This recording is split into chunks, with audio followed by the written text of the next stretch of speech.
they like swell and then they stay that way. What? Mom? It was a big cookie, okay? Like, I'm talking a big cookie, guys. You're the one eating them all. Screw the world. I'm so tired. Belly out. Let it do its thing. Is the belly out as good as like taking your bra off after like a date? No, let's run it back. Like, I want to do this again. Yeah.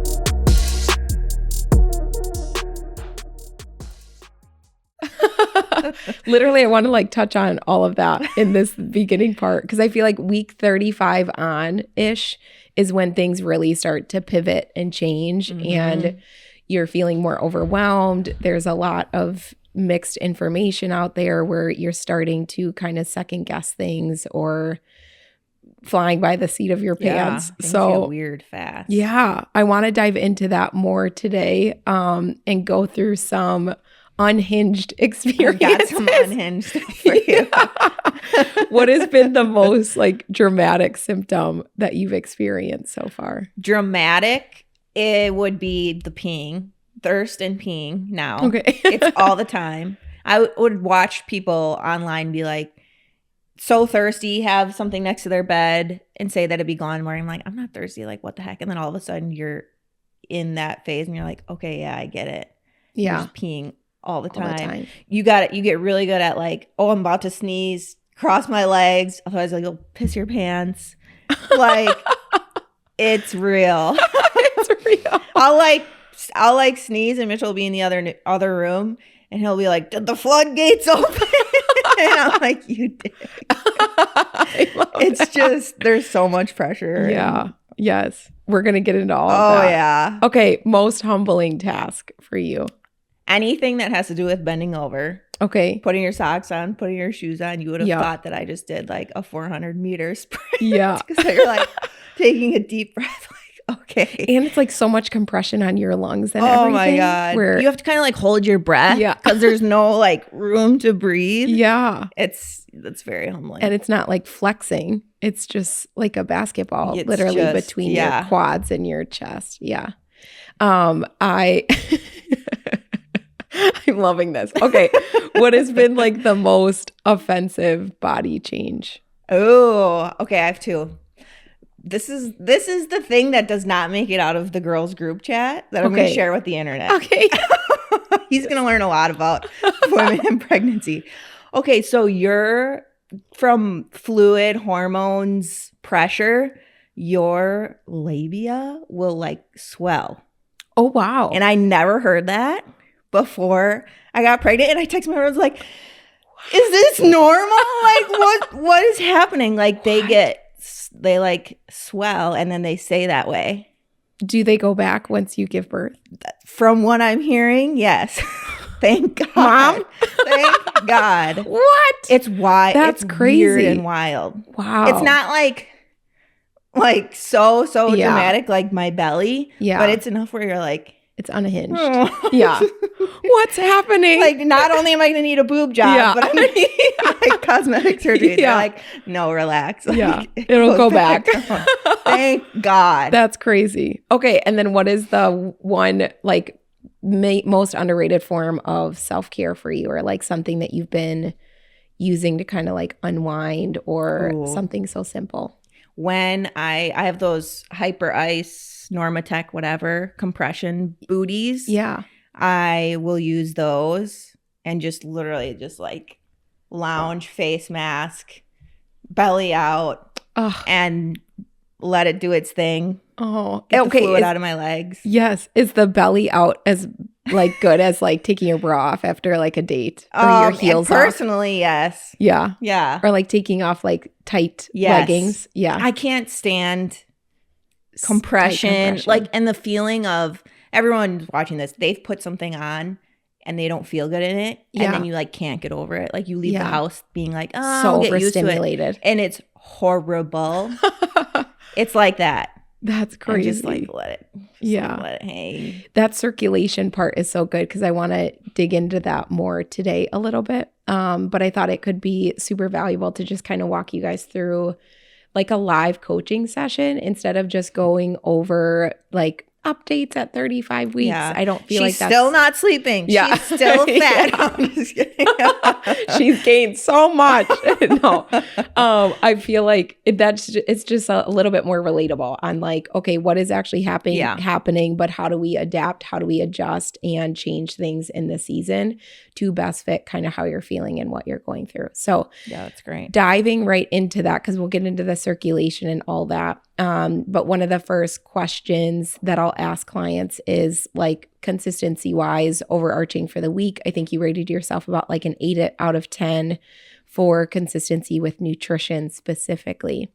And when people pick numbers, I always like to ask why, because there's reasons there, right? Like why an 8? Why not a 9? Why not a 6? You know, so walk us through why that number for you and what that looked like this week.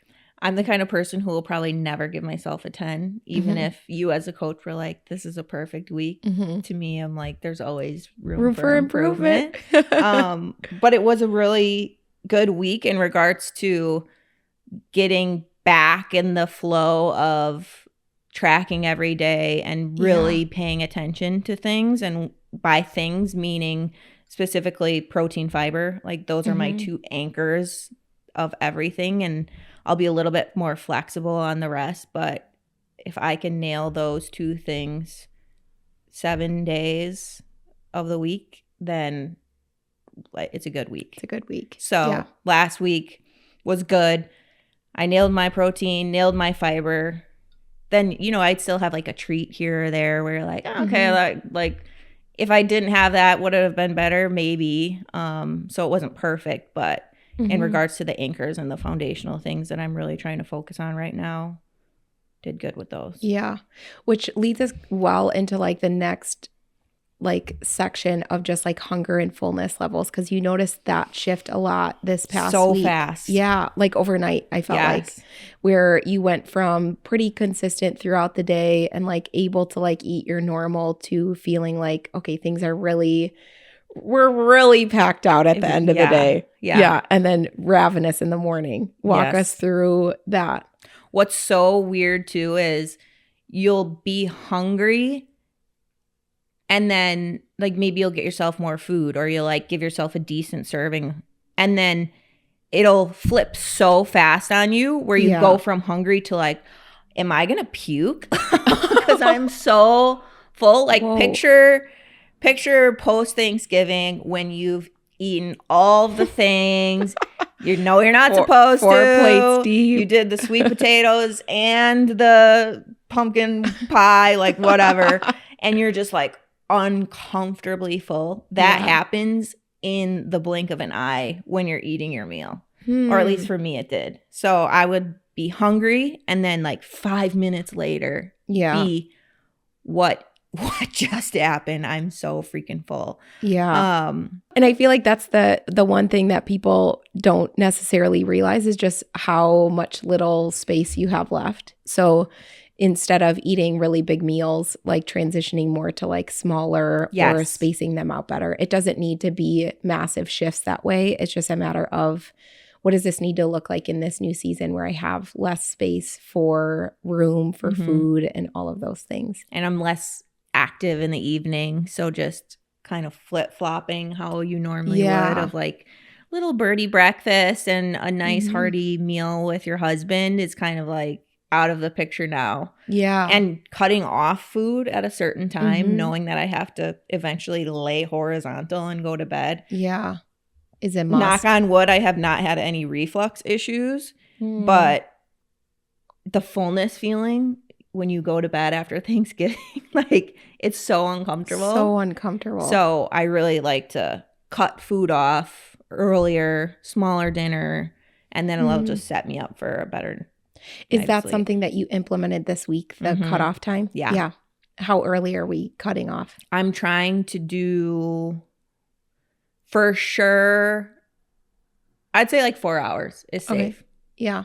Before you go to bed. Yeah. And then even last night, like I had a good night last night, 4 hours, walk a little bit after my meal. And like I was still full, but it gave myself enough time to like rest and digest so that going to bed felt good and comfortable. Yeah. Do you notice changes in your sleep when you do or don't cut off? I'll let you know. I love that. Okay. But I good. did have a really good night of sleep last night. This week Good. I tried cutting out caffeine. Didn't work. I'm like, bring it back. Immediately bring it back. I'm done with that case study. 2 But days in. I'm generally a in bed early kind of person. Mhm. And then I wake up at 3:30. Last night I stayed up longer, Okay.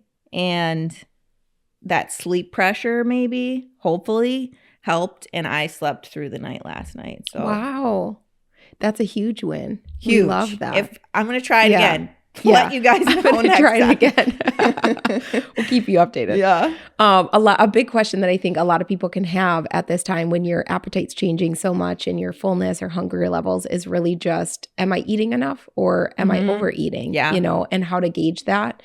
And I think a simple fix with that is kind of what you did with the beginning, is starting at a point where you weren't experiencing all of this to build up awareness around your body so that you know, like, am I eating enough or am I not, you know? And so a big part of the overeating or undereating is really just building up that intuition first and then flexing with that window based on the knowledge that you have and awareness around your body, right? Yeah. So shifting towards eating bigger meals in the morning, like you said, versus saving them for at night with your husband when your stomach's so full, you know? And it's okay that that looks different on a meal by meal basis. And it also can look different day to day. You know, not every day may look like, I don't know, saving up calories in the morning or bundling a bunch of calories in the morning. Yeah. Maybe you wake up and you're like, man, I don't really have an appetite right now. So maybe it's something small, but just really building up that awareness first is key. Huge. So that you know, okay, this is enough. And also knowing how much to consume around calories or whatnot. So you have that structure, and then flexing with your intuition of like, okay, what is best for me right now based on the awareness that I have. Yeah, I love that because it is such a mind screw when your body's changing and you feel so quote unquote out of control with things. So to not have that, I mean, that was my entire experience until we started working together. Yeah. You're just guessing and experimenting, and is it working? Is it not? Yeah. Not really sure. My body's still changing. I'm still feeling weird one day, great one day. So to have that awareness going into it is really, really big. And then to have someone to bounce it off of and being like, am I on track? I think so. Like I'm following the plan, but so it's really helpful.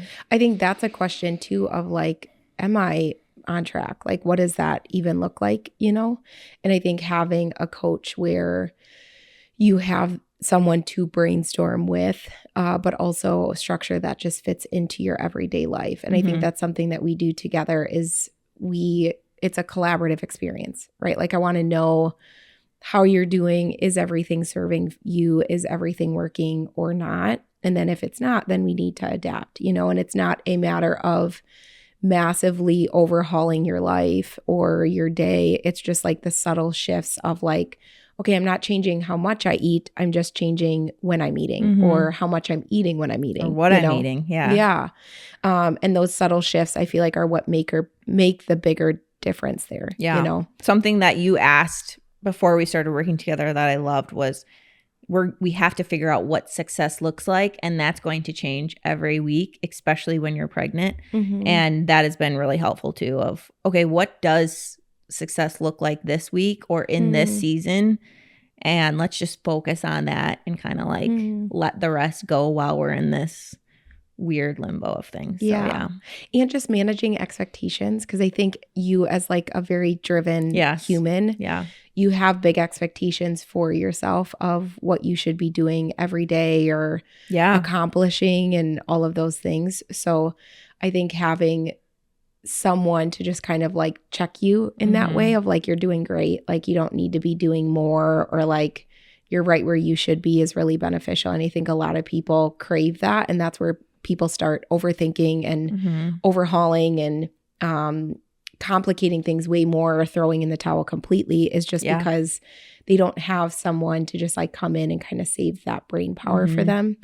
So I think going back to, if you are someone that's like, am I overthinking? Am I on track? Or all those things, it's really, are you following through on the commitment that you made to yourself? And I think that's the thing that I try and hold Haley to is, what are the commitments that we made this past week? And then the adjustments that we made for the upcoming week. And then is she following through on that? And if not, why not? Like it's not an automatic, if your coach is screaming at you to just follow the plan harder, there's a reason typically why you're falling off. And it's up to the coach to figure out, okay, what is that reason why? And how can we adapt to better fit your life?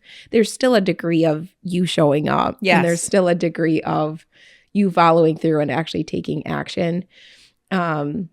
And with some clients, maybe they're just not taking actions. There's something where it's like, okay, you do actually just need to show up. But and if someone's promising you something otherwise, don't give them your money. Yeah. Yes. Yeah. But it's just valuable where it's like, okay, what does this actually look like for me? What does that need to, what do I need to adjust? And then just following through and having like support within that is valuable. That's good. Okay. Another thing on nutrition wise last week was like Easter, you had a shower, you had more sweets around. So talk us through cravings, what that looked like, but also what you noticed that you saw that shift in your life, energy, or things that way, just incorporating more of those things in. Macros is a unique thing where you can have the cookie and still hit your macros. So technically, I am generally a very disciplined person, but when it comes to sweets, especially in this phase of my life, I'm just like, it's calling my name. It's calling my name. So yeah, we had more sweets in the house. Haley. And my adorable husband loves to just be like, look what I brought home. So that does not help. But so there'd be a few days where I would just like have this delicious cookie or whatever else was in the house. And even though it fit my macros, it messed with my hunger and my confidence and how my body felt physically. So even though I was full, that trigger in your brain of like wanting more sugar or like food in general, even though you don't need it, was definitely happening. And then you just feel heavier and like fluffier. So then that messes with your confidence a little bit of like, oh, like you just don't feel good. You're a little less motivated. You don't feel as, not that I feel lean right now, but just the puffiness aspect of things. Yeah. So even though it fit, it still kind of like messes with you in a way. Yeah. It was a big cookie, okay? Like you can have dessert here or there. Like I'm talking a big cookie, guys, okay? So the crumble cookies that are like 8,000 calories.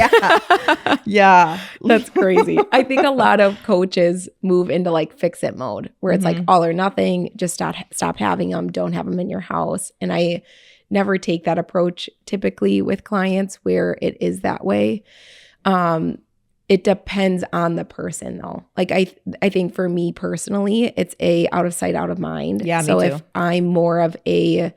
If I'm more in a deficit or pursuing more of like a cut phase, then I'm definitely just not buying them. Yeah. I don't want them in my house because I will consume them, you know, and I just don't want the temptation there. And that just works better for some people where you just don't have to fight the temptation. Yeah. Good for you.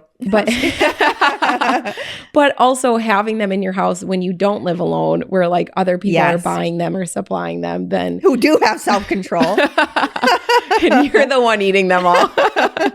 It makes it harder, but there's a degree of confidence that can also be built by saying no or having more portion control, you know, and it's not like, oh, I've completely failed because I had the cookie that I like shouldn't have had.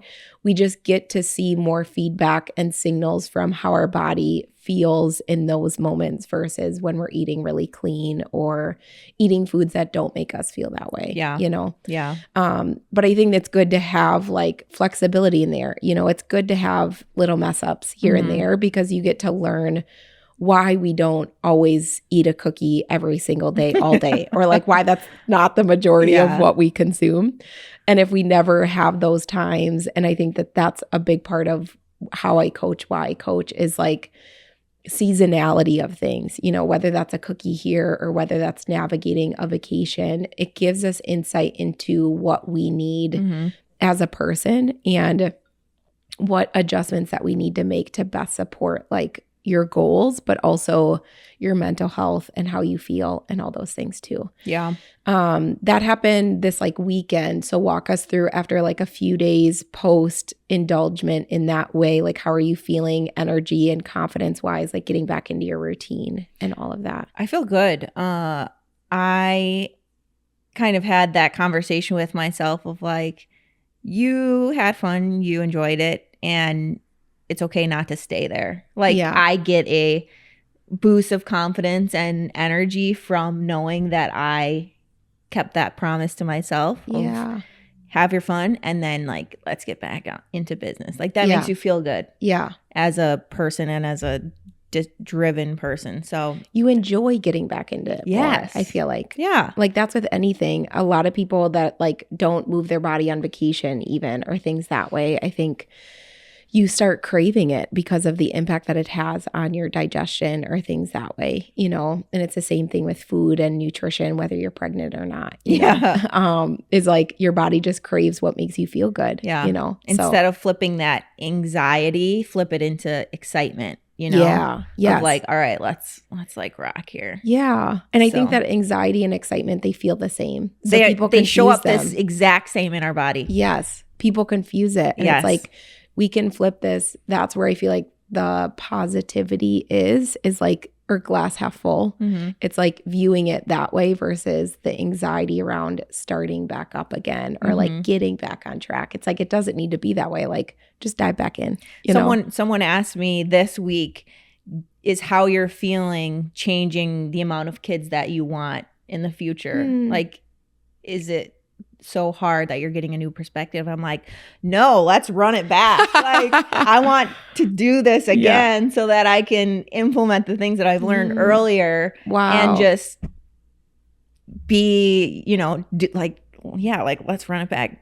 Yeah. I want to give me another chance and I want to like see how I can crush it in a different way. That's such a cool perspective because there's so many moms that I don't think feel that way, especially at 35 weeks. It's like, don't even talk about getting pregnant again. I know. And that's okay, you know? Yeah. And my experience is completely different than a lot of other people's experiences, but. Especially women that deal with, it's like HB. Oh, God. Or HG.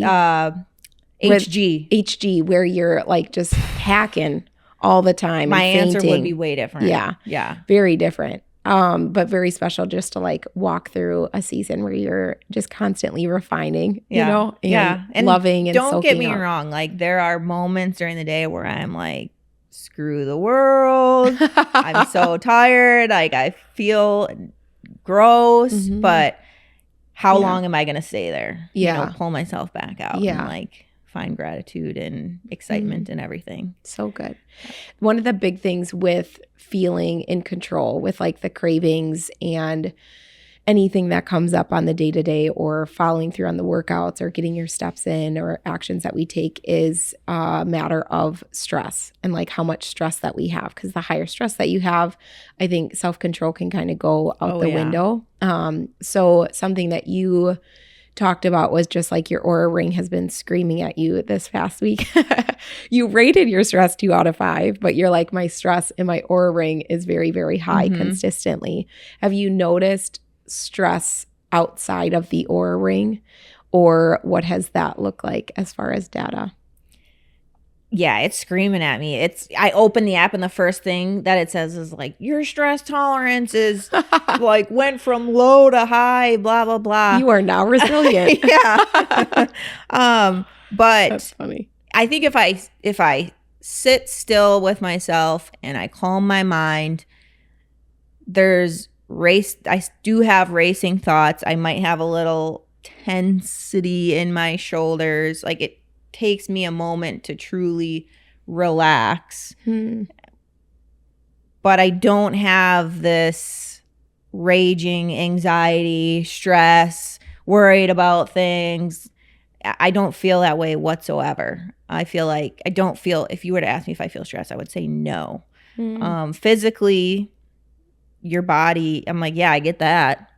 you stand up and you're like, oh, that hurts, So physically, I can see it way more than mentally. If I'm being completely honest, yeah, there's probably like a little bit that is just underlying of trying to manage all the things that I manage and knowing that my world's going to be really different really soon and I don't know what that looks like and all the things. But yeah, it was surprising to open my Oura Ring app and it be so dramatically stressed and not feel completely aligned with when that. The app's like, you've experienced way more stress than usual today. I'm like, thanks. And it's like peak all in the pit. Like, I'm like, what? Yay. Yeah, I feel like stress is something where it doesn't matter what kind of stress is stress. Yeah. It doesn't matter if it's physical, mental, emotional, anything. Yeah.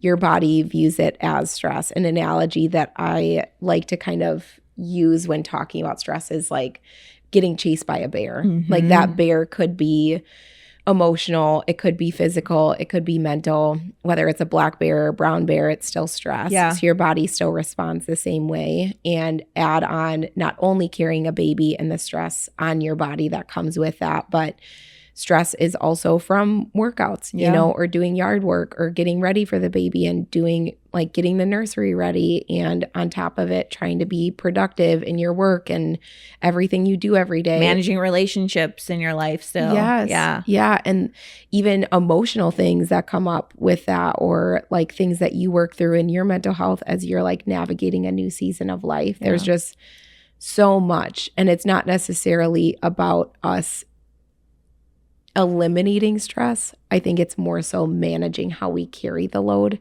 Have you had a hard time navigating or adjusting what productivity looks like in this season for you or going into the next? Yes. Especially when I wasn't as pregnant as I am, when you're just feeling tired and off, but you don't really have a concept of actually what is going on. You just feel lazy and unproductive and slow. And you just have to learn this is my circumstance and I am in control of the health of my baby too. How I show up matters. I don't want to be so stressed that it affects her or anything of that nature. So it's just accepting it is what it is at times. And then when I do have those bursts of energy or I do just need to work through it, like hustling during those times, especially with my waxing and waning of my energy. If I know I'm going to wake up and be my most energized, I'm going to crush those 3 hours knowing that I don't know what the rest of the day is going to look like. Not that I'm just going to sit and lay and do nothing, but how my brain thinks is different. The pace at which I'm working is different.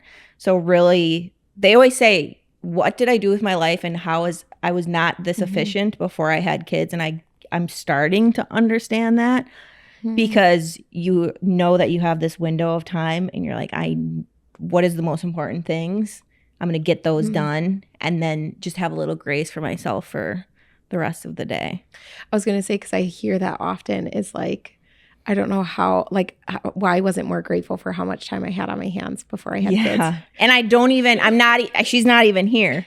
So I can only imagine the weight of that statement when she's here. But I'm like getting glimpses of that where I'm like, I kind of get that. I think your productivity though sounds like you're setting yourself up well for that next stage too, of riding the waves of when do I feel energized or when do I feel good to do stuff and getting as much done during that window that I can, while also making time for rest, and I think that recovery portion is so big and something you kind of made a good amount of room for this week when sleep wasn't 1000% there and just maximizing what you could with recovery. And when it comes to stress or carrying a baby or anything in that nature, I think recovery and rest is so key. Oh yeah. Walk us through what you've been implementing at least over the past week or any other time where it's implementing intentional things around recovery or times where like you're not sleeping well. Yeah. I will be as productive as I possibly can in the windows that I have energy. And if I feel like I need to rest, I will just let myself rest. So Take a little nap. For example, I would be getting up at 3:15 in the morning, be really energized until 6:30. So I will get work done or do whatever else.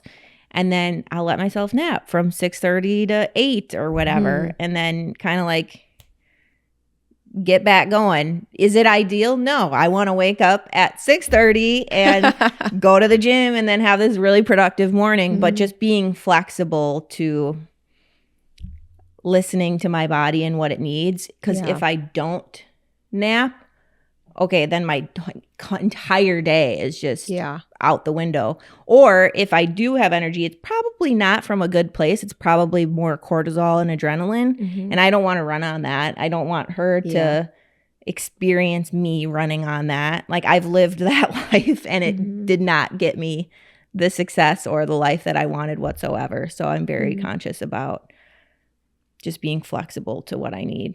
That self-care too is really important with how driven that you are. You know, I think when you deal with higher level women, like coaching a lot of people that are, like, expect a lot out of themselves, taking time for you is so key. You know, have you done any massages or anything? I have one tomorrow. You guys, I cannot stop talking about it. Last night, I was like, oh, I just can't wait for my massage on Friday. My husband's like, you don't say. I've heard. But something I want to touch on is people with more than one kid or have a little bit more chaotic of a life. They're like, well, sounds easy. It's like great for you that you could just do that. But I think we forget a few things of you can pay for help. You can ask people for help. Like, pay someone to pay for support with coaching, pay for someone to come in and clean your house for you. Like, you really have to just drop your ego at the door, and otherwise you're just not going to get it done, or you're going to be miserable, or all of the above. But do you think a lot of that boils down to ego, where like moms feel like they need to carry all of that on their own, and if they maybe based on how they were raised or whatever it may be, that they feel like, I have to care for my kid. I can't ask for help. I need to do this all on my own. I think it is innately embedded in us. I have a lot of friends who are moms, and it takes a lot to get to the point of surrender. But then once you do, you're like, why didn't I do this? Why didn't I not do this so long ago? Yeah. And it gives you the ability to choose where you want to show up the most. Okay, if school drop-off is so important to you, do that and pay someone else to go do your dishes or cook your breakfast. And you be mom versus like, well, I have to be the one to do that. Oh, then go be the one. Like, you can choose where that support comes in. But I think that we do have the pressure to do it all, to be the one to cook the meals and to just be that homemaker. But we also live in a culture where a lot of the times people aren't in a position to just be able to do that. They're that, and they're working, and they're bringing income, and they're trying to work out and do all of these things. So it's not easy. That's a big time and money conversation, I think. Oh, yeah. Different episode, maybe. But I think that's important, though, because when you've hit a point where you understand how much more valuable your time is, and that you could pay, like, you can literally calculate how much money an hour of your time is worth. Like, there's a dollar value for what that looks like. If that task is something that is less than how much you should get paid for that hour, you need to delegate that. Yes. Or you should. And I love that you phrased it as a choice, because so many people get stuck in this victim mentality of, this is just happening and it's like happening to me, versus like we get a choice to be very proactive in this and invest in the things that free up brain space or free up time in one area so that we can actually choose to delegate our time towards things that do matter to us. And it can literally be something as simple as getting your food delivered. Yeah. For groceries. You don't have to go and hire this full-time nanny or anything. You know, No, it can be something as simple as I'm going to spend the extra $30 to get my groceries Instacarted so I can use that hour for something else. I literally got a free year of Target Circle somehow. Dang. I don't know. They did an offering. I think it was maybe through my credit card where they just offered a free Target Circle for like a year, which is like $100, which isn't crazy amounts of money, but the amount of time Target Circle saves where I can order something and it'll get delivered like in 2 hours is wild. So worth it. Yes. And I feel like that's just something that's so simple as a way to just kind of like allocate your time towards things that matter and care for yourself in the ways that you need it. Yeah. And it frees up the time where like you're just doing things that just don't have as much value. Yeah. So 100%. I got a soft task. I don't remember what you were talking about. I know. I'm going to reel us back. But talking about like stressors and sleep. Let's say stress is increasing and sleep is decreasing.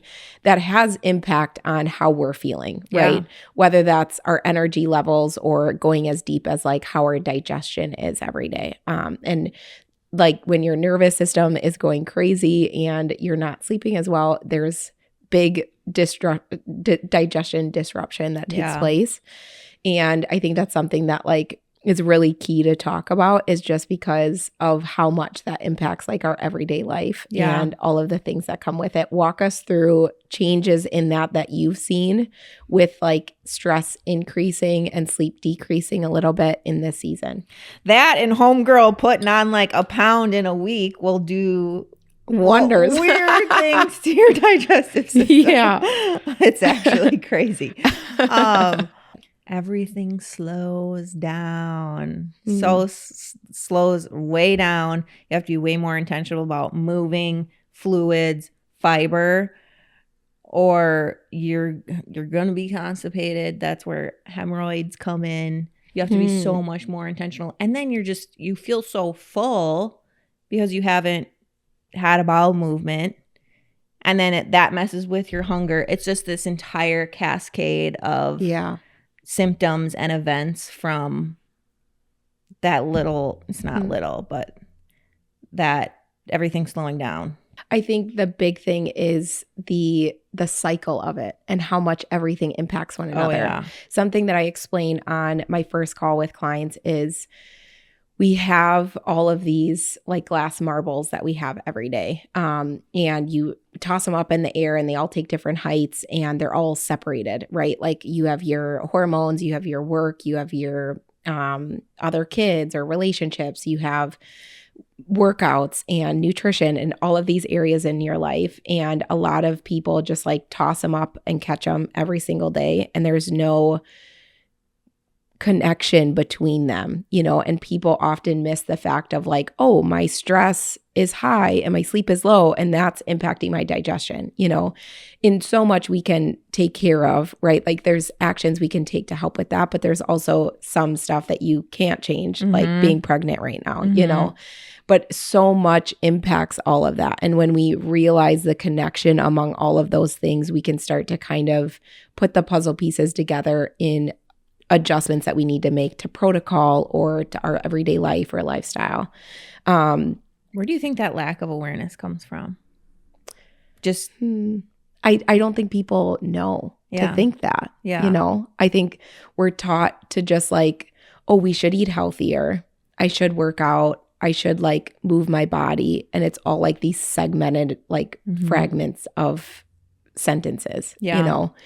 And not many people are like, oh, the reason why we're consuming types of food for digestion and how stress can play a role in that, or hormonally, you know. I think it's also how culturally things are set up too. And do we give ourselves the permission to slow down enough to have a critical, reflective moment and try and piece things together?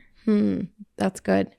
I think that paired with like I read a book once called The Ruthless Elimination of Hurry. And it's not just read that. a good reminder of just like slowing back down. Yeah. Like we're looking for the shortest line in the grocery store to like one car forward in like the merging lane. You know, it's like we rush through life all the time, and there's so much beauty in truly slowing down and looking up, you know, and like living your life with your eyes actually open. Yeah.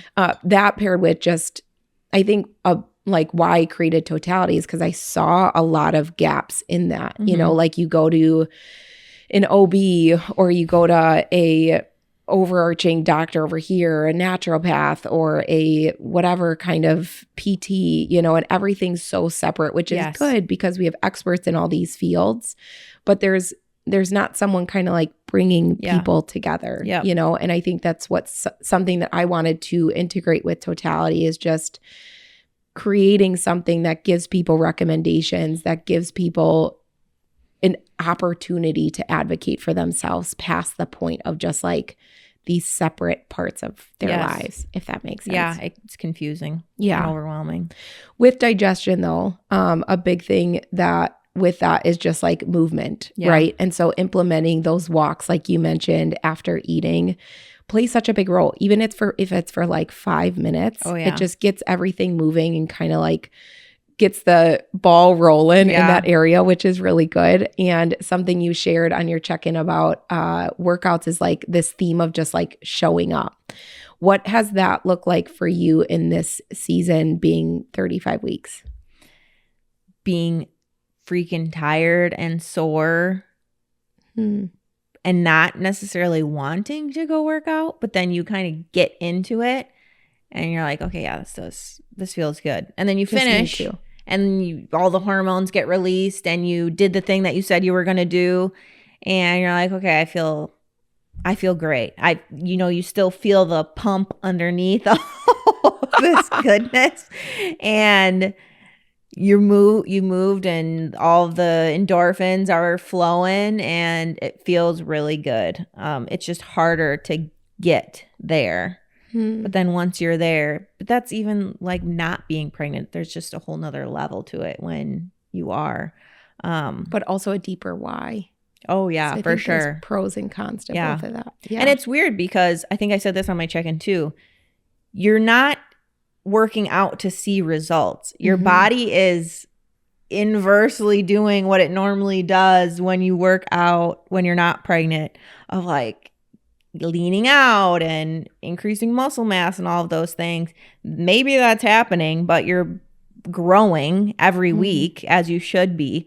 So you're doing it to deposit for future rewards without seeing that short-term gratification. It's more of just that confidence that comes with it and knowing that she's benefiting from me doing it and knowing that future me is benefiting from doing it. So it's just showing up, knowing that I'm not probably going to get much from this in the short term, but it's going to really pay out in the long term. And I'm going to feel better about myself knowing that I did it.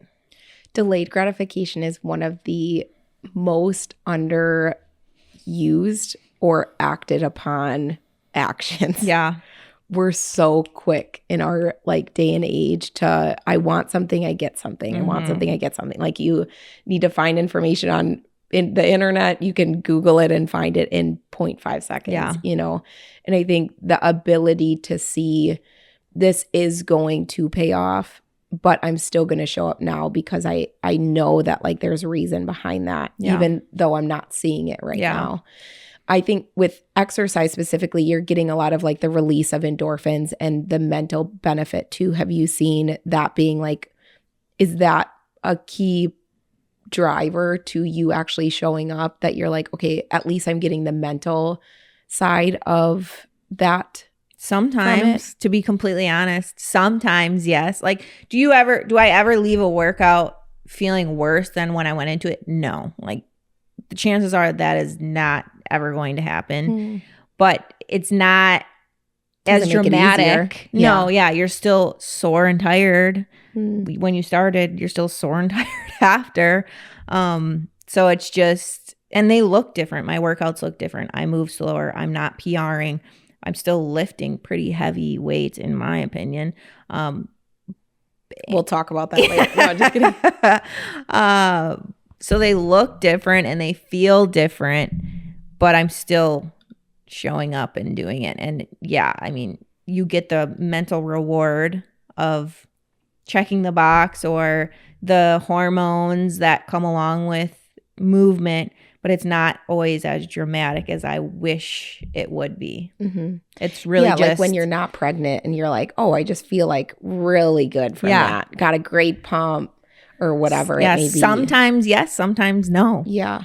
You're what was I going to say? With your showing up and all of that, is there anything specifically that makes that easier for you to show up? Like, is there any tricks that you play on yourself or anything that you've put in place outside of like, obviously my coaching accountability? That's what I was going to say. Okay. I hire a trainer and I hire you and they're expecting me to do something. I am very driven by connection and trust and showing up for people that I care about. So if we're investing in each other and you expect me to do something, this probably comes from lifelong teammate, sports, soccer, whatever. If we have that mutual respect, like I'm going to show up for you, also myself, but I'm not going to invest in you and then just not do that. So that's a huge part of it. Huge. And then I think just the history of, I know that if I do these things, eventually I will see the reward and just trust in that. Otherwise, no, sorry guys. There's no tricks. You just got to freaking do it. Yeah. Which is good to hear because it's easy to want that, like the quick fix or whatever, or random hacks that are just going to make your life wildly easier. But at the end of the day, a lot of this season has just been you showing up in the midst of the discomfort, not feeling like it, in the good and the bad and the ugly, you know? Something that you shared even was just like some fears or reservations that you have heading into the next couple of weeks of just like your hips and your pelvis and changes that way. Can you just share the real and raw of just kind of where you're at in that space? Yeah. When you're not sleeping and your clothes don't fit and you wake up and you're like, I literally don't remember being this big yesterday. She's just growing at this crazy rate. And I'm sore, all these, my pelvis and my back, and everything is just feeling a little bit harder. And then you're thinking, okay, I potentially have 5 more weeks and she could gain another 2.5 pounds. You kind of get in your head a little bit of, if I'm sore now, what is that going to look like? If I'm slow now, what is that going to look like? So there's that little bit of anticipatory anxiety and knowing things are feeling hard already. Of like, oh, shit. You've done a really good job of maintaining this posture of gratitude throughout it all. I think even when you answer questions that we have here, you've been doing a lot of recognizing how hard it could be or things that you haven't had to experience and tying it back into that. And I almost also wanted to challenge that because you said on your check-in, I just want to maintain this posture of gratitude and that's it. And I think going one step further, I was like, your posture of gratitude doesn't change, but the goal here is more around this idea of neutrality, where the really high highs and the really low lows don't impact how you're taking action every day. I think it's fun to celebrate the really good or to recognize the really bad or like the really exciting or the really hard, but that shouldn't impact how we take action every day. And I think that ultimately is like the goal with that posture of gratitude of being grateful for whatever is taking place, but not being swayed so much by all of it that comes with it. Yeah. What are your thoughts on that? I recognize how blessed I am. And I've always said when the time comes, like I really don't take a day for granted. It's hard to live in the acknowledgement of feeling a certain way And then also knowing that's exactly what you wished for. So it's it's like success in anything else, you know? It hardly feels how you think it's going to feel, and you're grateful. It's hard to be anxious or scared or resentful or mad while being grateful. So I try and stay in that. But to your point, like there's a undertone and a necessity for action despite feelings, you know? Yeah, that's good. Both and. Yeah. Yeah, that's good.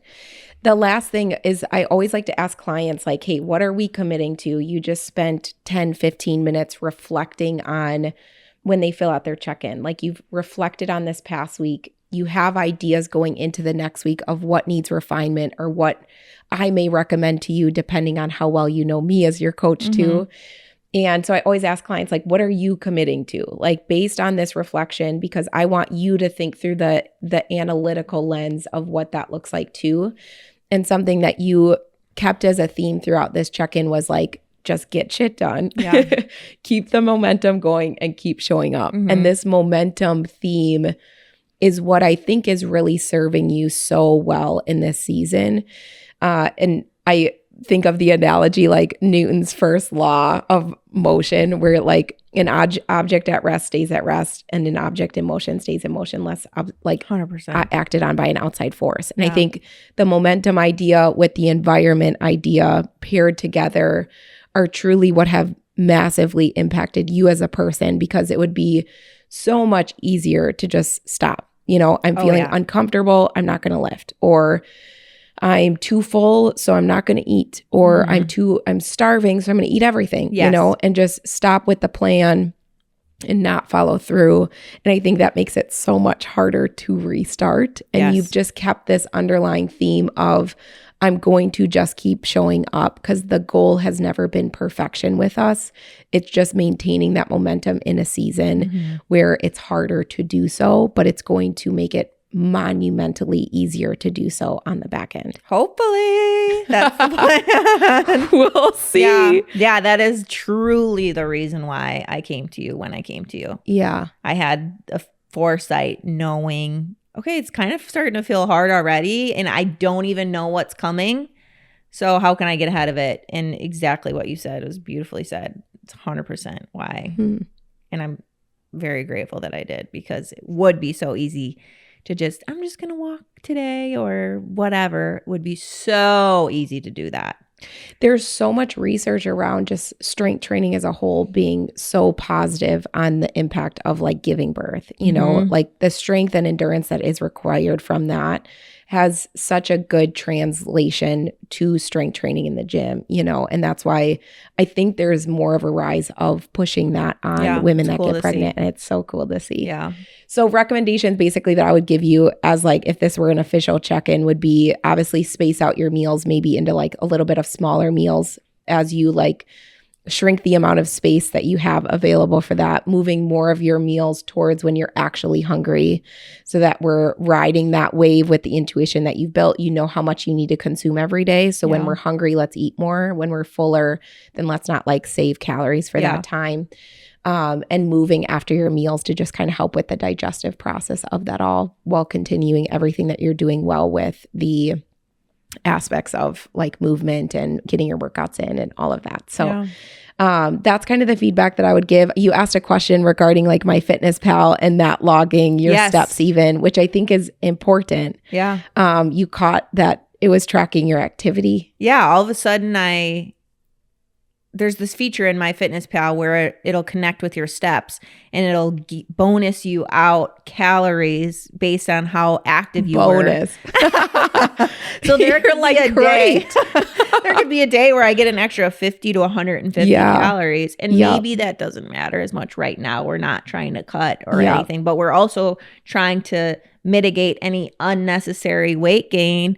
So I'm like, I logged something, but my calories didn't shift at all. So I was like, what the heck is going on here? So I just dug into it more, and I asked you. I mean, that's just a simple thing that we're tweaking, of shutting that connection off so that it doesn't do that, because there's something that you do that already takes into that account if you want to. Yeah, like a lot of like, I would say people that kind of just set their calories in MyFitnessPal, where you're not getting someone to speak into that, calculate that for you on how much you should be consuming, that could be okay, right? Depending on the person. However, when you're working with someone that allocates calories towards how much you should be consuming, gives you your macros, they should be taking into account how much activity you're doing. So if you're adding more additional calories in, you're kind of saying, hey, my coach didn't account for that, and I'm just going to eat more because it's an added bonus because it's there. And 50 calories, I would say at the end of the day, is that going to hurt her in this season? No. If anything, it may actually help her. When we're getting into like the 150 plus calorie range, that's where we maybe start experiencing more weight gain than necessary and things that way.